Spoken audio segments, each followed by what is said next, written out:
¿Querés empezar a jugar Blood on the Clock Tower, pero no sabes por dónde arrancar? No te preocupes, hoy con Punto de Partida te vamos a mostrar todos y cada uno de los personajes de Travel Brewing, el guión introductorio por excelencia. Pero antes una aclaración, este no es un video tutorial sobre cómo jugar. Las reglas básicas de Blood on the Clock Tower las repasamos en este video. Lo que vamos a ver hoy va a ser un repaso de cada uno de los personajes del guión introductorio. El guión de Travel Brewing contiene 22 roles. Tenemos por un lado el equipo de los buenos, que tiene 3 aldeanos y 4 forasteros, y el equipo de los malos contiene 4 esbirros y un demonio. Travel Brewing empieza con los primeros 4 roles informativos. Se llaman así porque literalmente son los primeros 4 roles que están en el listado. Su habilidad consiste en que se despiertan la primera noche, obtienen información y no vuelven a despertar en ninguna otra noche consecutiva. El primero de ellos es la lavandera, cuya habilidad dice: empiezas conociendo que uno de 2 jugadores es un aldeano en particular. Vamos a verlo de este lado. Bien, aquí tenemos un despliegue entonces de lo que son todos los jugadores con sus respectivos roles y nombres ya asignados. Esto es una representación de lo que sería el pueblo. Aquí tenemos a la lavandera entonces, y su habilidad, como ya dijimos, es que aprende que entre 2 jugadores hay un rol en particular. Eso quiere decir que el narrador le va a despertar, le va a señalar a 2 personas y le va a mostrar un personaje. Ese personaje es uno de esos 2 jugadores. En este ejemplo, el narrador podría despertar a Leo y mostrarle que entre Nasa y Ben hay un chef. El siguiente personaje es el bibliotecario, cuya habilidad dice: empiezas conociendo que uno de 2 jugadores es un forastero en particular. Va a seguir la misma línea que la lavandera, pero en lugar de aprender un aldeano, aprendes si hay algún forastero en juego, o si no hay ninguno. Por ejemplo, aquí tenemos entonces a Lu, nuestra bibliotecaria, y va a aprender que entre Martín y Nasa se encuentra el mayordomo. En el caso de que en el pueblo no haya ningún forastero, el bibliotecario aprendería un 0 en su lugar. Luego continúa el investigador. La habilidad dice: empiezas conociendo que uno de 2 jugadores es un esbirro en particular. Básicamente el investigador ya empieza sabiendo que entre 2 jugadores hay uno de los malos, y qué malo es. Aquí tenemos entonces a Cande, que entre Ben y Lu va a aprender que hay un envenenador, pero no sabe quién de ellos es. Continuamos con el chef, cuya habilidad dice: empiezas conociendo cuántos pares de jugadores malvados hay. Un par básicamente son 2 jugadores sentados uno al lado del otro, y un par malvado ocurre cuando 2 de esos jugadores sentados de forma adyacente son malvados los 2. En este ejemplo tenemos un par malvado, que son Lucas y Ben. El chef se despertaría y el narrador le mostraría 1. Hay una pareja malvada en todo el pueblo. Si los jugadores malvados estuvieran separados, el chef aprendería 0. No hay ninguna pareja malvada en este pueblo. Tener en cuenta que cada jugador va a poder formar una pareja con cada uno de sus vecinos. Eso quiere decir que si por ejemplo tenemos 3 jugadores malvados, el chef aprendería que hay 2 parejas.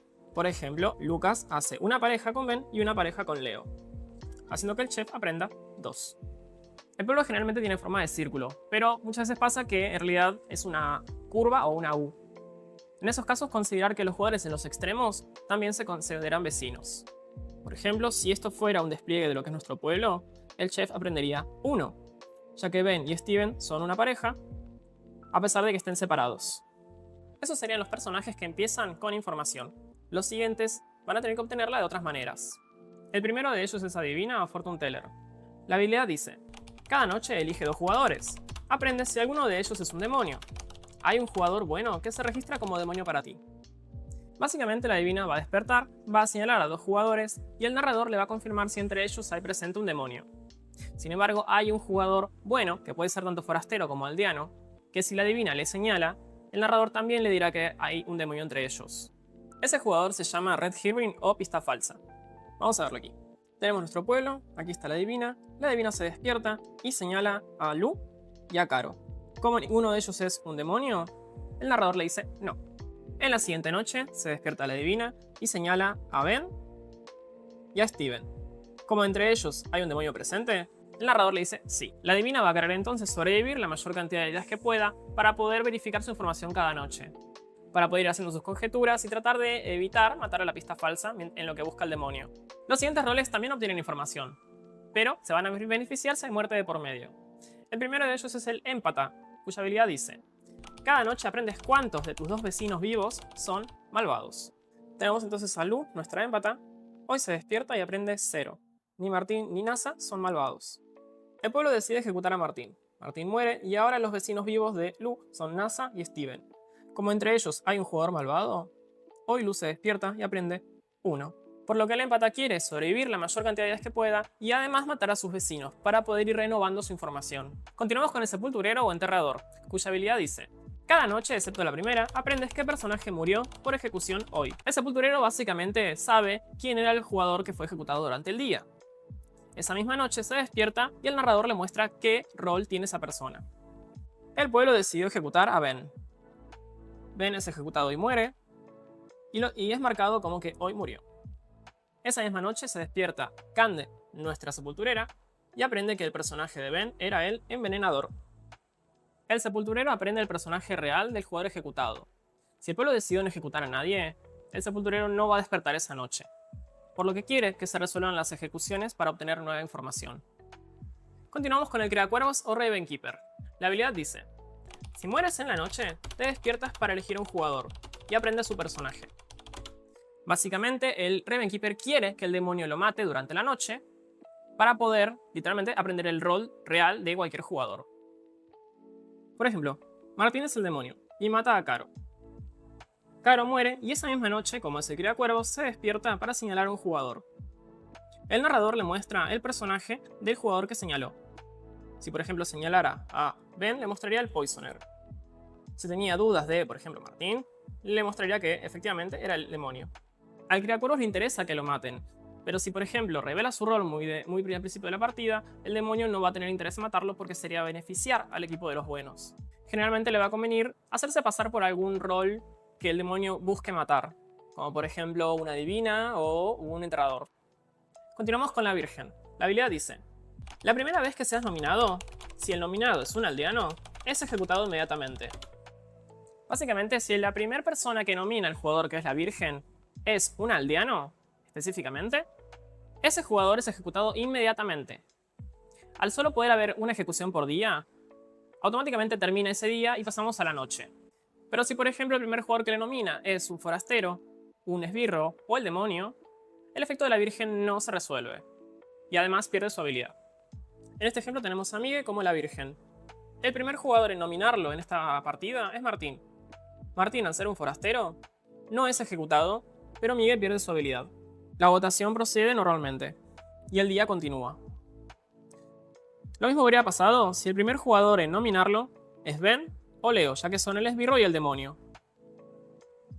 Si por lo contrario el primer jugador en nominar a Miguel hubiera sido cualquiera de los aldeanos, por ejemplo Lu, al ser un aldeano es ejecutada inmediatamente, Miguel pierde su habilidad y el día finaliza inmediatamente.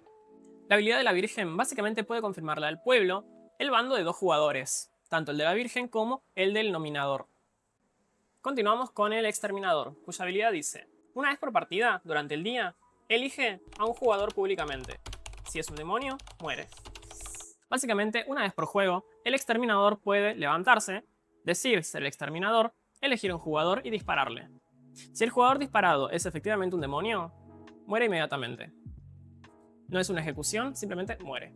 Por ejemplo, tenemos a Nasa, nuestro Exterminador. Tiene sus sospechas hacia Lu, y en el día públicamente se para y reclama ser el Exterminador, y decide dispararle a Lu. Como Lu no es un demonio, no ocurre nada, pero Nasa pierde su habilidad. Caso contrario, Nasa declara ser públicamente el Exterminador y decide dispararle a Leo. Leo, al ser un demonio, muere inmediatamente, y Nasa pierde su habilidad. Y al no haber más demonios presentes en la partida, los buenos ganan inmediatamente. El poder del Exterminador es extremadamente poderoso, le puede dar automáticamente la victoria al equipo de los buenos, pero va a tener que tener cuidado de en qué momento decide usarlo. Si lo usa muy temprano, tal vez pueda fallar, y si decide guardarlo para después, puede pasar que el demonio le mate antes de usarlo. Los siguientes roles van a tener un aspecto de protección, empezando por el monje, cuya habilidad dice: cada noche, excepto la primera, elige a un jugador, no a ti mismo, y está a salvo del demonio esa noche. Básicamente, se despierta, señala un jugador, y ese jugador esta noche no puede ser asesinado por el demonio. Es un rol muy útil para poder defender a roles fuertes, como por ejemplo una divina o a un sepulturero. Por ejemplo, en el pueblo, Nasa es nuestro monje, y esta noche decide proteger a Lu. El demonio se despierta después y quiere también matar a Lu. Lu, al estar protegida por el monje, no muere esa noche. Al siguiente día, el narrador al despertarlos les va a comunicar que no hubieron muertes esa noche. Continuamos con el soldado. La habilidad dice: estás a salvo del demonio. Básicamente, si el demonio intenta matarle durante la noche, no ocurre nada. Aquí tenemos el ejemplo. Leo, nuestro demonio, quiere matar a Miguel, nuestro soldado.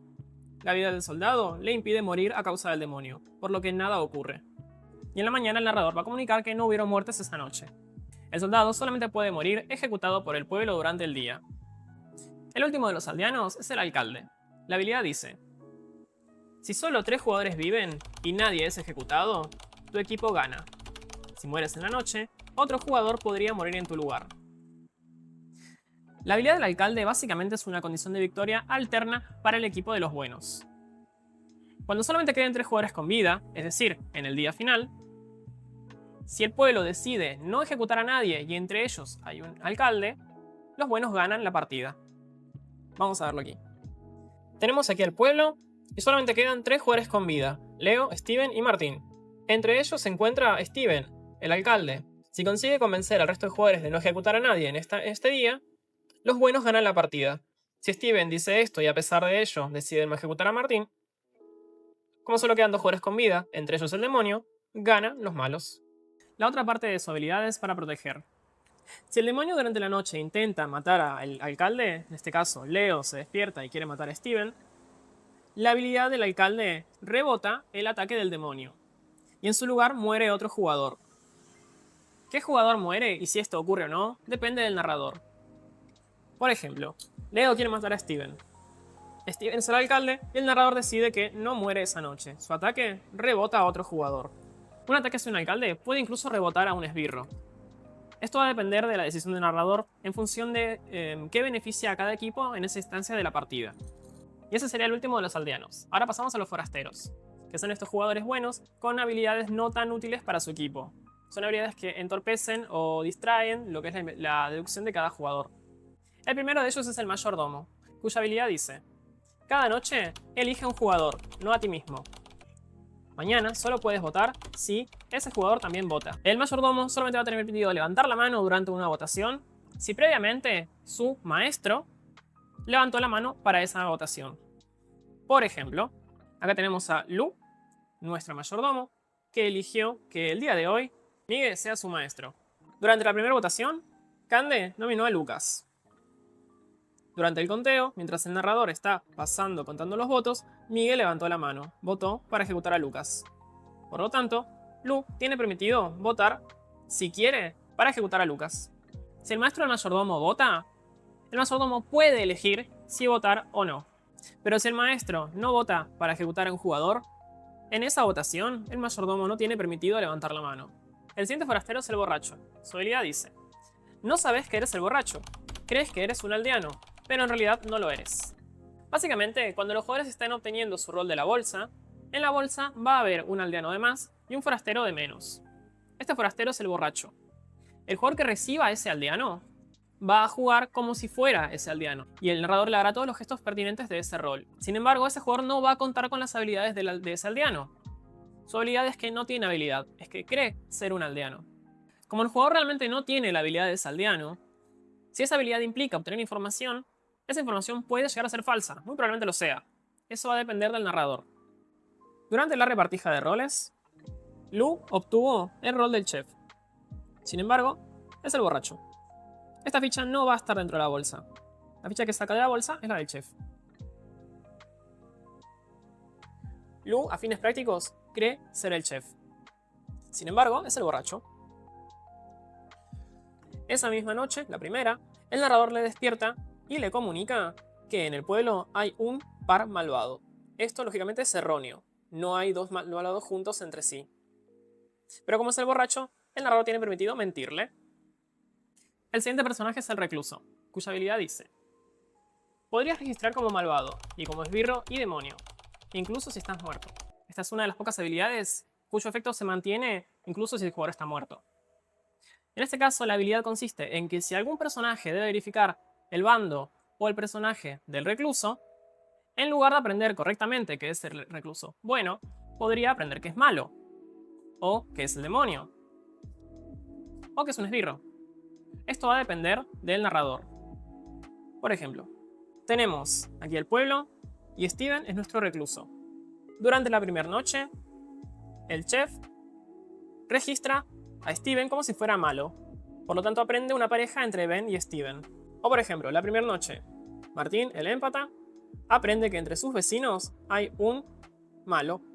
En este caso, el recluso está registrando como malo para el empata. Básicamente consiste en un jugador bueno, pero que lo ven como malo. Cada instancia de registro va a ser independiente la una de la otra para cada personaje. Por ejemplo, puede darse que el chef tenga que aprender los pares de la primera noche y el recluso esté entre dos malvados. En este escenario, el chef puede o bien aprender que hay una pareja en juego, haciendo que solamente registre como malo para uno de ellos y como bueno para el otro. O bien podría aprender que hay dos parejas de malos, haciendo que registre en las dos veces como si fuera malvado. Esta habilidad no se activa si el demonio es quien mata al santo. De hecho, es lo que el santo busca. El primero de ellos es la Dama Escarlata. Su habilidad dice: si hay 5 o más jugadores vivos y el demonio muere, te conviertes en el demonio. Los viajeros no cuentan. La habilidad de la Dama Escarlata es básicamente proteger al demonio. En caso de que este se vea acorralado por el pueblo y sea ejecutado, si en ese momento de la partida quedan al menos 4 jugadores con vida, además del demonio que acaba de ser ejecutado, la Dama Escarlata pasa a ser el nuevo demonio. Si entre los jugadores con vida hay viajeros involucrados, estos no se van a tener en cuenta para la habilidad de la Dama Escarlata.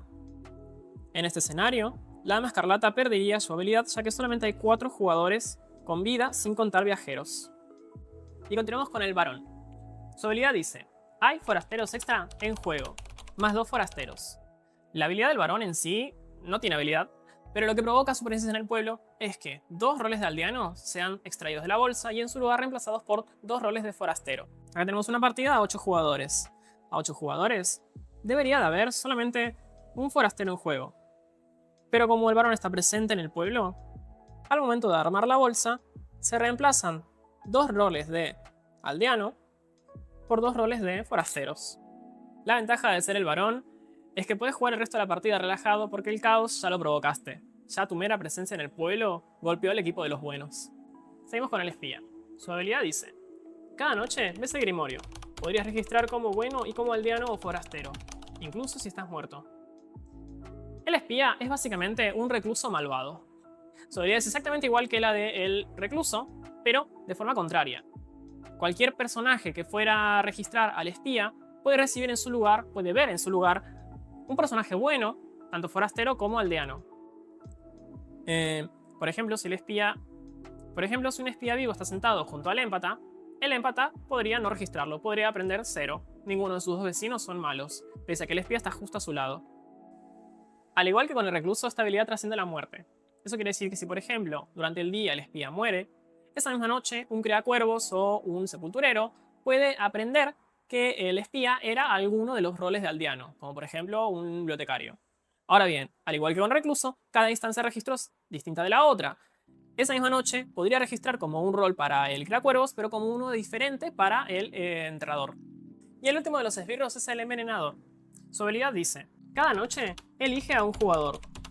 Este está envenenado hasta el siguiente anochecer. El estado de envenenado funciona exactamente igual que el estado de emborrachado. En ambos casos, tu habilidad no funciona. Si fuera a obtener información, esta información va a ser completamente arbitraria. Y si fuera una habilidad de un uso, ese uso no va a ser resuelto. Tenemos a Lucas, nuestro envenenador. Esta noche decide envenenar a Nasa. Nasa es el exterminador. Y justo este día decide dispararle a Leo. Por más que Leo sea el demonio, es decir, el exterminador encontró correctamente al demonio, al estar envenenado, su habilidad falla. Esta noche Lucas decide envenenar a Cande. Cande es la divina, y esta noche quiere verificar si entre Martín y Steven hay un demonio. Como Cande está envenenada, el narrador le dice que sí, entre Steven y Martín hay un demonio, a pesar de que ambos son aldeanos. El envenenador siempre va a intentar envenenar a los roles fuertes, aquellos que obtienen información cada noche o aquellos que tienen algún factor defensivo. Por ejemplo, si el demonio le comunica al envenenador que encontró al alcalde, este puede decidir envenenarlo para esa misma noche el demonio matar al alcalde, evitando así su habilidad de rebote. Y ahora sí llegamos al True Final Boss, tenemos a los demonios. Otros guiones cuentan con múltiples demonios, pero en Travel Brewing solamente hay uno, el Imp. La habilidad del Imp dice lo siguiente: Cada noche, excepto la primera, elige a un jugador. Muere. Si te matas a ti mismo de esta manera, un esbirro se convierte en el imp. Como todos los demonios, la habilidad del imp es que todas las noches se va a despertar, elegir un jugador y ese jugador va a ser asesinado. Por otro lado, si el imp se considera acorralado por el pueblo, puede en ese momento decidir ejecutarse a sí mismo, inmolarse. Eso va a provocar que uno de sus esbirros con vida en ese momento pase a ser el nuevo imp. Esto le sirve para escapar, básicamente. En caso de haber una mascarota en juego, esta tomaría prioridad, pero si no la hubiera o si ya hay menos de 5 jugadores con vida en juego, cualquiera de los esbirros al azar puede llegar a ser el demonio. El narrador elige quién se convierte en imp. Y si ya no quedan más imp en la partida, ganan los buenos. Recuerden que Beyond the Clock Tower es un juego social. Para ganar la partida, los malos van a querer hablar entre sí. El demonio va a querer ir a buscar al espía, saber quiénes son los personajes que conviene matar, qué personajes conviene envenenar en el caso del envenenador, o de quién protegerse, ¿sí? O formular alguna artimaña entre ellos.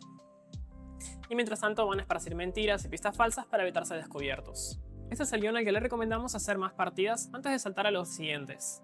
Si tenés dudas sobre cualquier personaje, me lo puedes dejar acá en los comentarios. Esperamos que este video te haya servido para aprender a jugar Beyond the Clock Tower. Si tienes alguna duda, nos la puedes dejar en los comentarios. Y te invitamos como siempre a seguirnos en nuestras redes sociales, donde vamos a informar para futuras partidas. Los esperamos como siempre en punto de partida. Adiós.